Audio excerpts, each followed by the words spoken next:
Well, I have a copy of it actually over there, but I would say it wasn't what was written in the letter. I think it was the fact that I wrote 53 times. At one point, the executive director said, if you're ever in New York, come by. And I said, well, I happen to be in New York. He said, well, can you come by at 8 o'clock? I said, of course. The problem, I was in Pittsburgh. So I drove all night to get there. And I think you just have to take advantage of your opportunities and distinguish yourself in some ways of what you're deeply passionate about and what you think you can create value for someone. So let's talk about your own background for a moment. Where were you born? Jamestown, New York. I grew up in Washington, D.C., though. Jamestown, New York. And what did your parents do? My mother was a nurse. My father was a politician, a lawyer. He was a congressman who was appointed by Nelson Rockefeller at one point to succeed the assassinated Robert F. Kennedy, and he became a senator. Is that right? That's correct, 1968. And then your family moved to Washington then? Or you were? No, we moved to Washington at 59 when I was born, actually, so he could serve in Congress.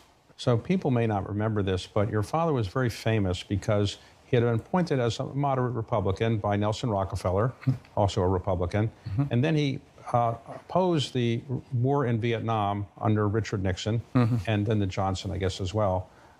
And that became very difficult for him politically because many Republicans at that time wanted to support, let's say, Richard Nixon and didn't feel that a Republican opposing the Vietnam War was a good Republican, let's put it that way. So was that difficult for you, or you're proud of what your father had done at the time? Because many people who were younger at the time were against the Vietnam War.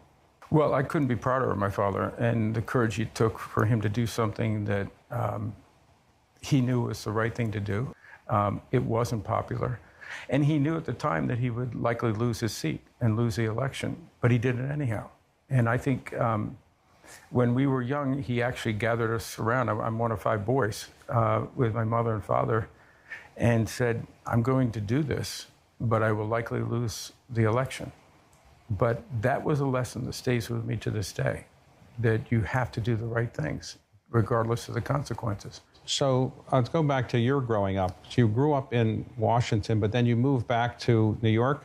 After he lost the election, 1970. And then you went back to, where did you live afterwards? Bronxville, New York. Bronxville. And then you went to high school in Bronxville.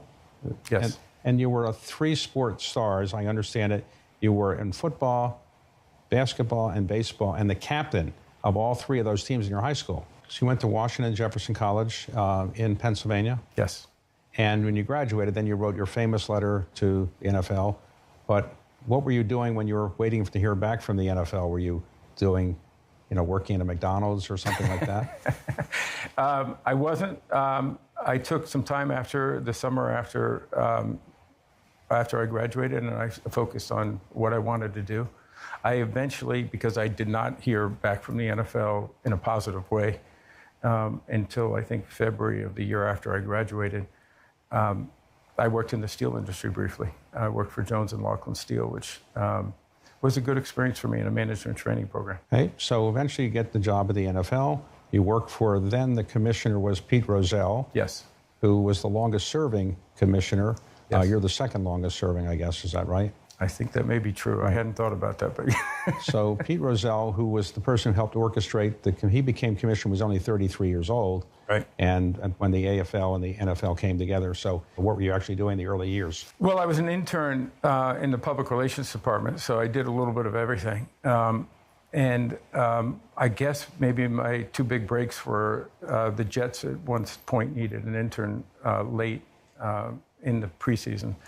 And they asked if I wanted to go over and do that. And so I had a chance to be with the Jets for 1 season. And it was a remarkable experience for me. To be on the club level and understand what they go through, it's different than what we do in the league level. And it was incredibly valuable experience. But I went back. After the season, I was actually asked by one of the coaches, the defensive coordinator, Joe Gardy, to stay and be an assistant coach. And I decided I wanted to go back to the NFL, even though I didn't really have an opportunity there. I was still an intern for another year and a half. I thought it was the right thing and what I wanted to do.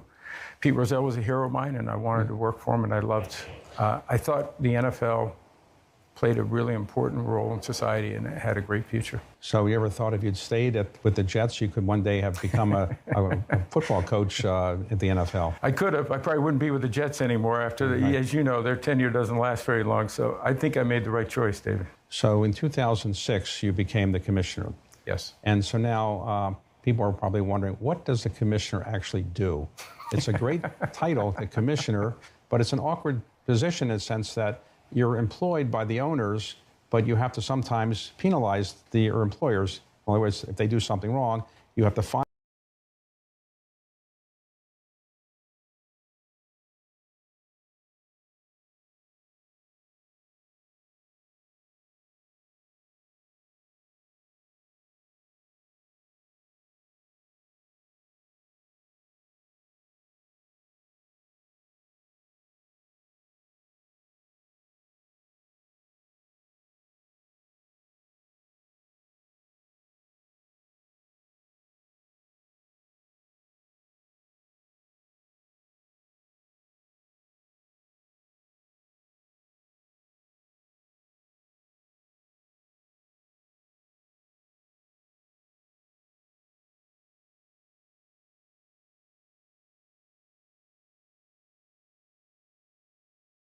Website, Singer boasts an advisory. Children who did not deserve this. The impact they made on us in their short lives can.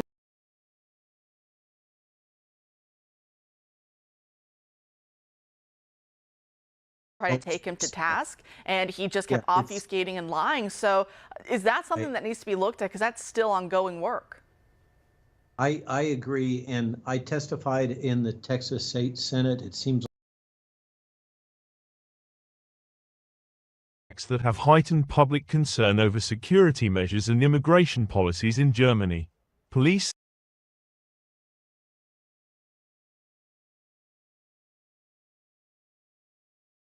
have to, but you need a gun in your pocket.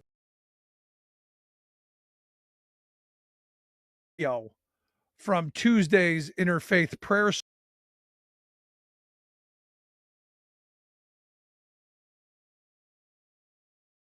The Israelis entered and did whatever they worked his way up. Today, he's one of Mexico City's. He called America's manifest destiny and time for expansion. The United States will once again consider itself a growing nation, one that increases our wealth, expands.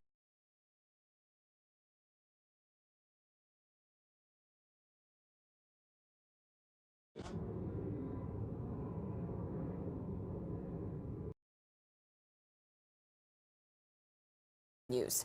Ottawa says it will now review its business relationship with the online retail giant, where contracts have topped hundreds of millions of dollars. And late this afternoon, Amazon responded. Tim Sargent has the details. The federal innovation minister didn't mince words in his disappointment with Amazon's decision to shutter all 7 warehouses in Quebec, putting almost 2,000 workers out of a job. I have seen better corporate citizens in my life. François-Philippe Champagne says he recently spoke to Amazon officials and learned more layoffs could be imminent.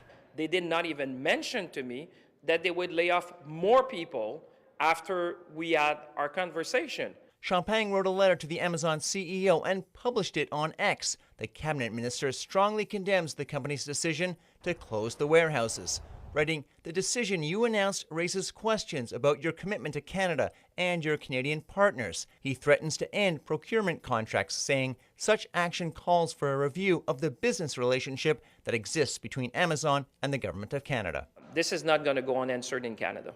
Government purchases of Amazon products and services are in the hundreds of millions of dollars. Dozens of contracts for orders have been made each year since 2020. The highest single order is valued at more than $22 million. We need to build up a movement. The local union rep for some of the warehouse workers welcomes the pressure by the federal government, and she wants similar responses from other leaders across the country. It has to be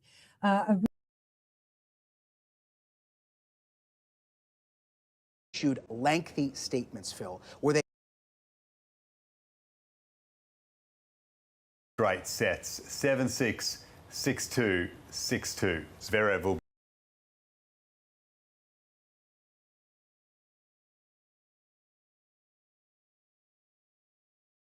And following CBC's investigation, the agency launched a new website about how to report and spot misweighed food.